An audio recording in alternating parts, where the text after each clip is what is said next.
Assalamualaikum warahmatullahi wabarakatuh. Alhamdulillahirrabbilalamin. Wabihi nasta'in wa ala umuri dunya waddin. Assalatu wassalamu ala asrafil anbiya wal mursalin wa ala alihi wa sahbihi ajma'in amma ba'du. Yang kami hormati dosen pengampu mata kuliah Supervisi Manajerial Bapak Abdul Khalik MBA dan teman-teman semua yang berbahagia. Baik, pada kesempatan kali ini kami dari kelompok terakhir, kelompok 10, akan menyampaikan sedikit materi dengan tema implementasi supervisi manajerial sekolah menengah kejuruan Kabupaten Manggarai Barat. Untuk yang poin A, teori supervisi manajerial.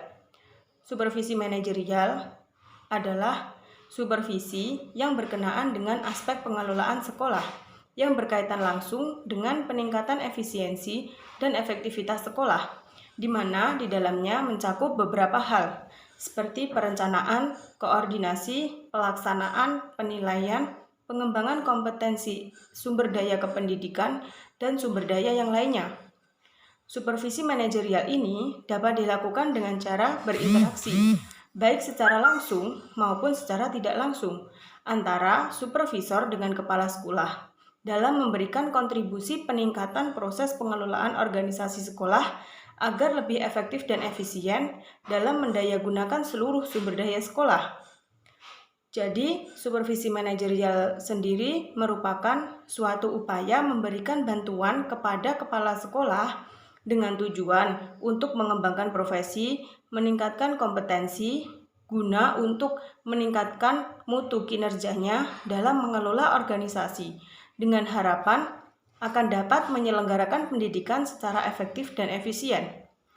Keefektifan ini dapat dilihat dari ketercapaian tujuan yang telah dicapai, sedangkan keefisienan dapat terlihat dari perbandingan ketercapaian hasil dengan sumber daya yang didaya gunakan. Mungkin cukup itu. Selanjutnya untuk yang poin B, teori POAC, pelaporan dan evaluasi. Dalam pelaksanaannya, manajemen mempunyai tugas-tugas khusus yang harus dilaksanakan. Tugas-tugas tersebut yaitu disebut sebagai fungsi manajemen, yaitu POAC atau Planning, Organizing, Actuating, dan Controlling. Untuk yang pertama, planning atau perencanaan, yaitu kegiatan yang akan dilakukan di masa yang akan datang untuk mencapai tujuan. Perencanaan adalah fungsi manajemen yang paling dasar karena manajemen meliputi penyeleksian di antara bagian pilihan dari tindakan. 4 tujuan penting dari perencanaan yaitu mengurangi dan mengimbangi ketidakpastian dan perubahan yang akan datang, memusatkan perhatian pada sasaran, menjamin atau mendapatkan proses pencapaian tujuan terlaksana secara efisien dan efektif, memudahkan pengendalian. Jadi perencanaan dalam manajemen kesiswaan perlu dilakukan, yaitu sebagai patokan dalam pelaksanaan kegiatan. Untuk yang kedua, organizing atau pengorganisasian. Istilah organisasi mempunyai dua pengertian umum. Yang pertama, organisasi diartikan sebagai suatu lembaga atau kelompok fungsional, misalnya sebuah perusahaan atau sebuah sekolah. Yang kedua, merujuk pada proses pengorganisasian, yaitu bagaimana pekerjaan diatur dan dialokasikan di antara para anggota, sehingga tujuan organisasi itu dapat tercapai secara efektif. Sedangkan organisasi itu sendiri diartikan sebagai kumpulan orang yang dengan sistem kerjasama untuk mencapai tujuan bersama. Pengorganisasian sebagai proses membagi kerja ke dalam tugas-tugas yang lebih kecil, membebankan tugas-tugas itu kepada orang yang sesuai dengan kemampuannya dan mengalokasikan sumber daya serta mengkoordinasinya dalam rangka efektivitas pencapaian tujuan organisasi. Yang ketiga, actuating atau pengarahan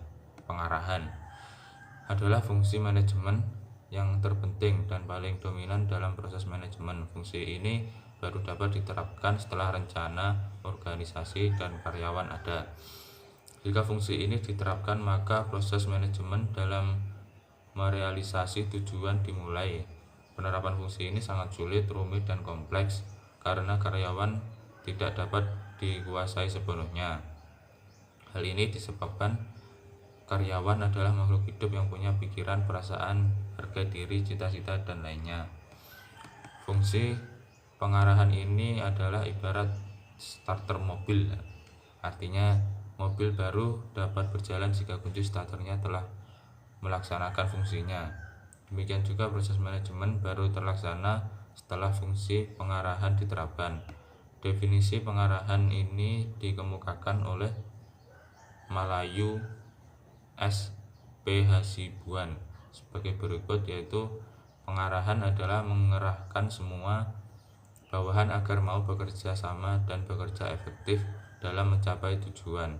Oleh karena itu, pengarahan perlu dijalankan dengan sebaik-baiknya dan perlu adanya kerjasama yang baik pula di antara semua pihak, baik dari pihak atasan maupun bawahan. Materi yang selanjutnya yaitu controlling atau pengawasan. Pengawasan yaitu peninjauan terhadap pencapaian hasil akhir dan pengambilan tindakan atau pembenahan ketika tujuan utama tidak terwujud.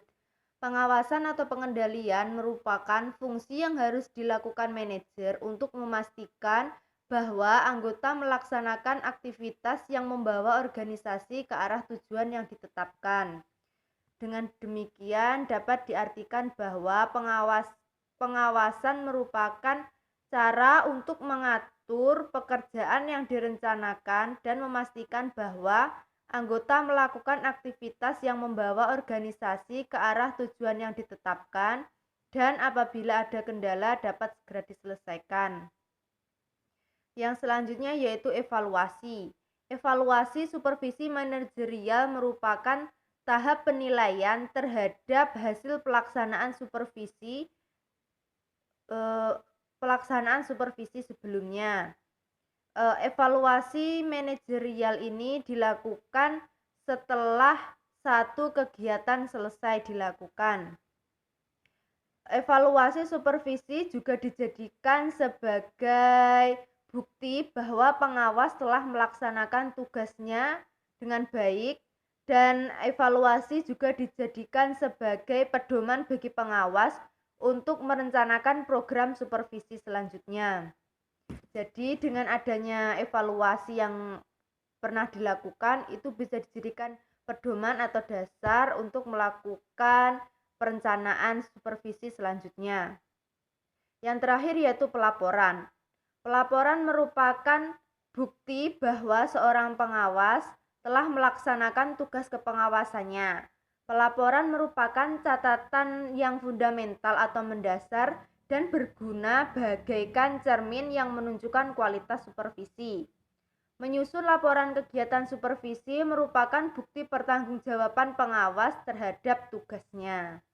Poin selanjutnya yaitu membahas mengenai faktor penghambat pelaksanaan supervisi manajerial pengawas SMK di Kabupaten Manggarai Barat.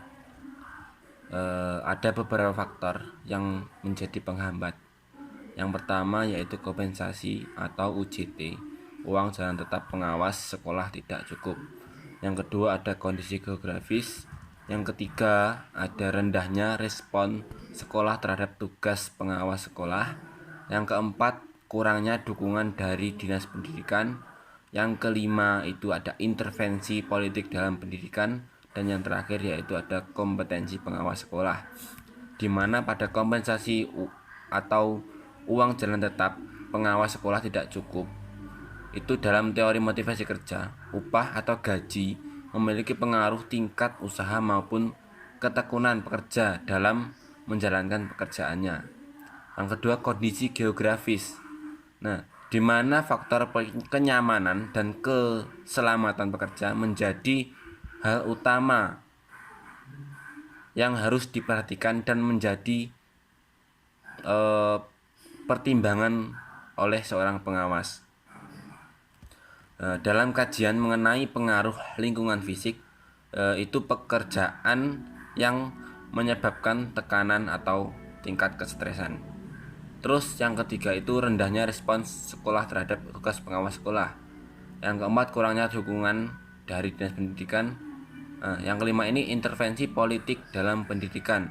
Itu maksudnya yaitu bahwa desentralisasi sebagai bentuk kebijakan politik pendidikan seharusnya berorientasi pada asas manfaatnya bagi masyarakat. Sedangkan tujuan utama dari desentralisasi adalah untuk meningkatkan mutu pendidikan. Dan yang terakhir itu ada kompetensi pengawas sekolah, yaitu seorang pengawas sekolah yang harus efektif, harus mempunyai kemampuan komunikasi yang hebat supaya bisa melaksanakan salah satu tanggung jawab intinya, yaitu menyampaikan secara jelas mengenai visi, misi, nilai kunci, tujuan, kebijakan sekolah, regulasi, dan ekspektasi mengenai sekolah-sekolah di kabupaten. Sekian presentasi dari kelompok kami. Apabila ada kekurangan, kami mohon maaf. Billahi taufiq wal hidayah. Wassalamualaikum warahmatullahi wabarakatuh.